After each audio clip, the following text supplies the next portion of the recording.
প্রিয় ভাই বোনেরা, আমরা আবারও ফিরে আসলাম জীবন জিজ্ঞাসা নিয়ে। আমরা গত 2 পর্বে আসলে টেলিফোনের উপর অ্যাবসলিউটলি কনসেন্ট্রেশন দিয়েছি এবং এখন ইমেইলের প্রশ্নগুলোর দিকে তাকাবো। আমার মনে হয় 2টি পেন্ডিং বিষয় একটু আলোচনা করা দরকার। একটা হচ্ছে আমাদের অনেকে আমরা শরীর কমানোর জন্য রোজা রাখি। এটা হয়তো আলটিমেট ইন্টেনশন এটা তো না, কিন্তু অনেক সময় এটা একটা সাইড ইন্টেনশন হিসেবে অ্যাড হয়। এই বিষয়টি রোজার কোনো ক্ষতি করবে কিনা বা ইসলাম কি বলে এই বিষয়ে? হ্যাঁ, কারণ আমরা তো সকলেই নিজেদের স্মার্টনেসের ব্যাপারে খুবই খুবই সচেতন। কাজেই এখনকার মানুষের যে রমাদান আসছে একটা সুযোগ, আমার শরীরকে কমাবো, ওয়েট কমাবো, এরকম একটা মনের ভিতরে আসে। এটা তো উপকার আসবেই রমাদানে রোজা রাখলে, এবং আল্লাহ বিধানকে পালন করলে আল্লাহ পাক অনেক উপকার দেবেন, কিন্তু ওই উপকারটা যদি মুখ্য হয়ে পড়ে তখন রমাদানের রোজা আদায় হবে না। যে রমাদান আমি রোজা রাখতেছি কারণ আমার ডায়েটটা কন্ট্রোল হবে এবং আমার শরীরে ওজন কমে যাবে, তখন কিন্তু রোজা হবে না। হ্যাঁ, যদি এটা মুখ্য উদ্দেশ্য না, তবে যে আমার শরীর তো অটোমেটিকই কমছে, এদিকে কনসেন্ট্রেশন না করাটা উচিত। আমি এটাই সকলকে বলবো যে না, একমাত্র আল্লাহরই জন্য, আমার শরীরের জন্য না, আমি স্পিরিচুয়াল বেনিফিটের জন্য রোজা রাখছি, ফিজিক্যাল বেনিফিটের জন্য নয়। এই কথাটা মনে রাখতে হবে। হ্যাঁ, রোজার ফিজিক্যাল অনেক বেনিফিটস তো থাকবেই, কিন্তু সেটা যেন আমাদের মূল টার্গেট কনসেন্ট্রেশন সেদিকে না যায়। সেটা যদি হয়ে যায় তাহলে কিন্তু আমাদের রমাদানের রোজা ইখলাস হলো না, একমাত্র আল্লাহরই জন্য হলো না। এই কথাটা আমাদের খেয়াল রাখতে হবে। আশা করি এই ব্যাপারটা আমরা সবাই মনে রাখবো, মা বোনরাও এটা খেয়াল রাখবো এবং আমাদের ভাইদেরকেও এটাকে খেয়াল রাখতে হবে। ধন্যবাদ। জি, আরেকটা বিষয় হচ্ছে আমাদের এক ভাই প্রশ্ন করেছিলেন সুইডেনে যে তাদের টোটাল নামাজের টাইম টেবল রমাদানের বিষয়টাও ওখানে এটা তারা অনেক প্রবলেমের মধ্যে পড়ে। এই বিষয়টি আমার মনে হয় একটু রিক্যাপ করা দরকার আমাদের। সুইডেন, নর্দার্ন সুইডেন থেকে যিনি ফোন করেছিলেন যে প্রায় 21 থেকে 22 ঘন্টা তাদেরকে রোজা রাখতে হয়, অনেক লম্বা দিন। এখন এখানে কি ভিন্ন কোনো অপশন আছে কিনা রোজা না রাখার, অথবা রোজাকে অন্য মুসলিম কান্ট্রির টাইম টেবিল অনুযায়ী রাখার? এই ব্যাপারে ইসলামিক স্কলারদের কি মত? সূরা বাকারা 186 নম্বর আয়াত আল্লাহ পাক বলেছেন, কুলু ওয়াশরাবু হাত্তা ইয়াতাবায়্যানা লাকুমুল খাইতুল আবিয়াদু মিনাল খাইতিল আসওয়াদি মিনাল ফাজর। তোমরা খেতে পারবে, পান করতে পারবে কতক্ষণ?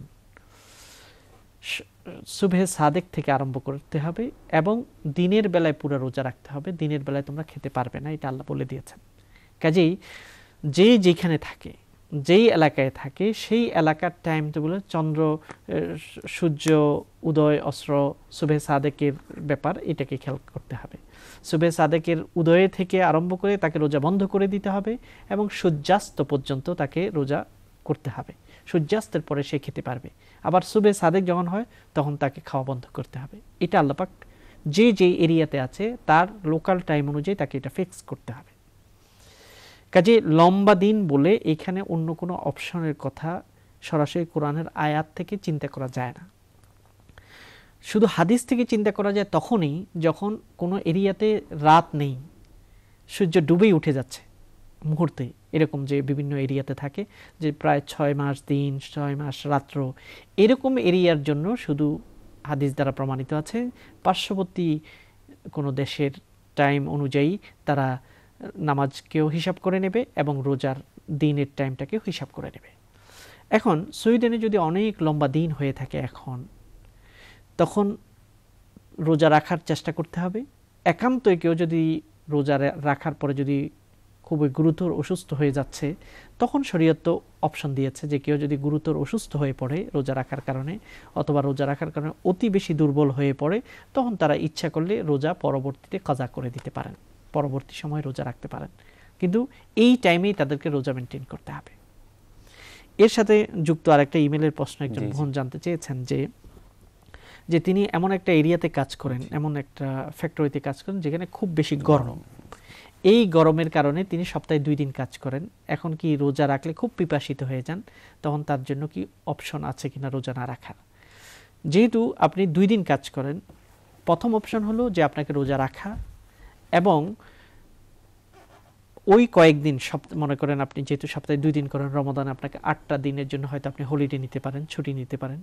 কারণ রমাদানের রোজার যে গুরুত্ব, সেটা অন্য সময় রোজা রাখলে পরিপূর্ণ এই গুরুত্ব এবং সওয়াবটা পাওয়া যায় না।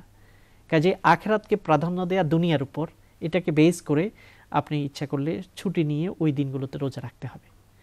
আর শুধুমাত্র যদি মনে করেন যে না আমার এই কাজটা যদি আমি না করি তাহলে আমার পরিবার পরিজন নিয়ে খাওয়া দাওয়া করা যাবে না, অর্থাৎ বেসিক নিড পূরণের জন্য এটা প্রয়োজন, তখন আপনি ইচ্ছা করলে কাজ করলেন, কিন্তু যদি বেশি অসুস্থ হয়ে পড়েন কাজের কারণে তখন আপনি পরবর্তীতে রোজাগুলো রাখতে পারবেন।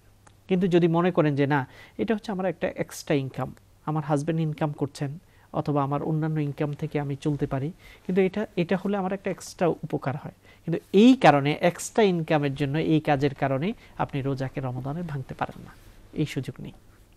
আশা করি এটার সাথে আমার মনে হয় একটা রিলেটেড যে আরেক বোন প্রশ্ন করেছেন যে ব্রেস্ট ফিডিং বা রমজানের রোজার কারণে বাচ্চাও ফিট করাতে হচ্ছে, ওনাদের ইউরিন ইনফেকশন থেকে শুরু করে জ্বালা পোড়ার সমস্যা হয় অনেক সিভিয়ার, তো এই ক্ষেত্রে রমজানের রোজা একই, কারণ আল্লাহ পাক সহজ করে দিয়েছেন যে ইউরিদুল্লাহু বিকুমুল ইউসরা ওয়ালা ইউরিদু বিকুমুল উসরা, সূরা বাকারাতে আল্লাহ এই কথা দুইবার বলছেন। আল্লাহ তোমাদের কাছে সহজ চান, কঠিন চান না।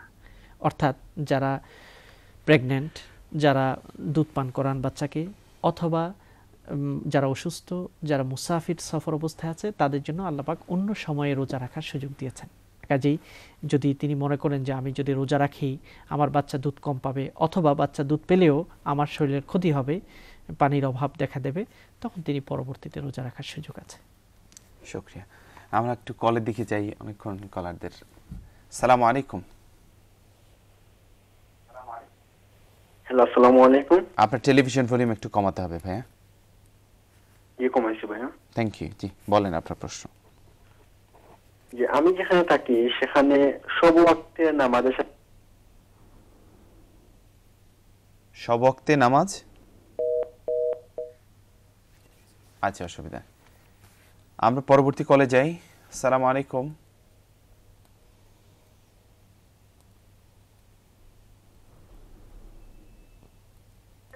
আসসালামু আলাইকুম। হ্যালো, আসসালামু আলাইকুম। ওয়ালাইকুম আসসালাম। হ্যালো, জি আপনার প্রশ্ন বলেন। জি আমার প্রশ্ন ছিল যে যদি আমরা হাফ শার্ট পরে নামাজ পড়ি, তে এই যে কোনের উপরে যদি কাপড় থাকে তাহলে কি নামাজ মাকরুহ হয়ে যায়? আর আরেকটা প্রশ্ন হলো, যদি কেউ কেউ বলে যে আমরা যে সুন্নত নামাজ পড়ি, এই সুন্নত নামাজ রাসূলুল্লাহ খুশি হবেন, রাসূলুল্লাহ যদি আমরা সুন্নত না পড়ি যে রাসূলুল্লাহ বেজার হয়ে যাবে, এটা কি সত্য? যে আমি জানতে চাচ্ছি এই সুন্নত আমরা আল্লাহর জন্য পড়ি, এটা কি রাসূলের কোনো বেজার ও খুশি হওয়ার সম্পর্ক আছে? ভালো পয়েন্ট। হ্যাঁ জি ধন্যবাদ। Thank you. এটা দিলাম আমার প্রশ্ন। জাযাকাল্লাহ। জি হাফ শার্ট পরে অথবা গেঞ্জি পরে নামাজ পড়া যাবে কিনা? নামাজ হবে, নামাজের কোনো অসুবিধা নেই। কারণ একজন পুরুষের জন্য যেটা সতর ঢাকতে হয় সেটা হলো নাভি থেকে আরম্ভ করে হাঁটু পর্যন্ত, এটা ঢাকা থাকতে হবে, এটা ফরজ। এরপরে শালীন পোশাক পরিধান করে, সুন্দর পোশাক পরিধান করে নামাজ পড়তে আল্লাহ বলছেন খুযু যিনাতাকুম ইনদা কুল্লি মাসজিদিন, যখনই তোমরা আল্লাহর দরবারে সিজদা করতে নামাজ পড়তে যাও তোমরা তোমাদের সৌন্দর্যকে গ্রহণ করো। সৌন্দর্য গ্রহণ অর্থ হলো শালীন সুন্দর পোশাক পরিধান করে নামাজ আদায় করা। এখন হাফ শার্ট পরে নামাজ পড়লে মাকরুহ হবে কিনা, এটা যেটা আপনি প্রশ্ন করেছেন, আসলে হাফ শার্ট পরাকে আমাদের সমাজে কি অশালীন পোশাক মনে করা হয় কিনা? যেহেতু এটাকে অশালীন কেউ পোশাক মনে করে না, এমনকি অফিসেও মানুষ হাফ শার্ট পরে যেতে পারে, অথবা গুরুত্বপূর্ণ মিটিংয়েও তারা হাফ শার্ট পরে যেতে পারেন, এতে কারো আপত্তি থাকে না। কাজেই হাফ শার্ট পরে নামাজ পড়াটা অশালীন পোশাক নয়, এটা জিনাতের অন্তর্ভুক্ত, কাজে এটাতে নামাজ মাকরুহ হওয়ার প্রসঙ্গ নেই। হ্যাঁ, অনেকে মনে করেন যে না ফুল কভার যদি হয়, হাত পর্যন্ত যদি হয় তাহলে সুন্দর বেশি দেখায়, তাহলে এটা ভালো। তবে হাফ শার্ট পরে নামাজ পড়লে মাকরুহ হবে, এবং এই কারণে অনেকে আছে যে নামাজ পড়া না কেন, যে না আমার হাফ শার্ট, এই জন্য নামাজ পড়ছি না। দেখেন কত মূর্খতা, এটা যেন না হয়। হাফ শার্ট পরলে নামাজ হয়তো ভালো হতো, যে আরও পরিপূর্ণ পোশাক যদি থাকে সেটা ভালো হতো, কিন্তু এতে করে নামাজের কোনো গুনাহ হবে না, নামাজের সওয়াবেরও কোনো কমতি হবে না। এটা সম্পূর্ণ প্রশ্ন। অনেকে বলে যে আমার কাপড়ে কিছু সমস্যা আছে এই জন্য নামাজ পড়ছি না, এরকম কিন্তু অনেক শোনা যায়। হ্যাঁ, প্রায় সময় আপনি যা কাউকে আহ্বান করলে আসেন নামাজ পড়ি, নামাজ এটা না আমার কাপড়ের সমস্যা। কেন কাপড়ের সমস্যা থাকবে? প্রথমত বিশ্বাসীরা সবসময় পবিত্র পরিচ্ছন্ন থাকবেন, কারণ যে কোনো সময় আল্লাহর কাছে আমাকে যেতে হতে পারে, মালাকুল মউত আমার কাছে আসতে পারে, তো আমি নাপাক অবস্থায় কি আল্লাহর সাথে দেখা করতে যাব? তা তো না। এই জন্য সবসময় পরিচ্ছন্ন থাকাটা উচিত। আর দ্বিতীয় হলো যে অনেকে বলেন যে না আমি পেশাব করে পানি নিতে পারিনি এই জন্য নামাজ পড়বো না। না, পেশাব করে আপনি টিস্যু ব্যবহার করবেন, এটাও যথেষ্ট যদি পানি ব্যবহার করার সুযোগ না থাকে। কিন্তু পানি ব্যবহার করতে পারিনি বলে নামাজ পড়া যাবে না, এটা ঠিক নয়। কারণ নামাজ কাজা করলে অনেক অনেক জঘন্য গুনাহ হচ্ছে, কিন্তু পেশাব করে পানি নেওয়াটা হচ্ছে শুধু মুস্তাহাব। এই জন্য একটা মুস্তাহাব আমার নেই, আর সেটার অজুহাতে আমি ফরজকে যদি ছেড়ে দিই আমার হিসাবে বড় ভুল হয়ে গেল, আমার যোগ বিয়োগ ঠিক হয়নি, আমাকে পরীক্ষায় ফেল করতে হবে। শুকরিয়া। আমরা যাচ্ছি ছোট্ট আরেকটি বিরতিতে, ইনশাআল্লাহ প্রিয় ভাই বোনেরা ফিরে আসছি সর্বশেষ সেগমেন্ট নিয়ে। আশা করছি আপনাদেরকে সাথে পাবো। আসসালামু আলাইকুম ওয়া রাহমাতুল্লাহি ওয়া বারাকাতুহু। আপনারা দেখছেন জীবন জিজ্ঞাসা।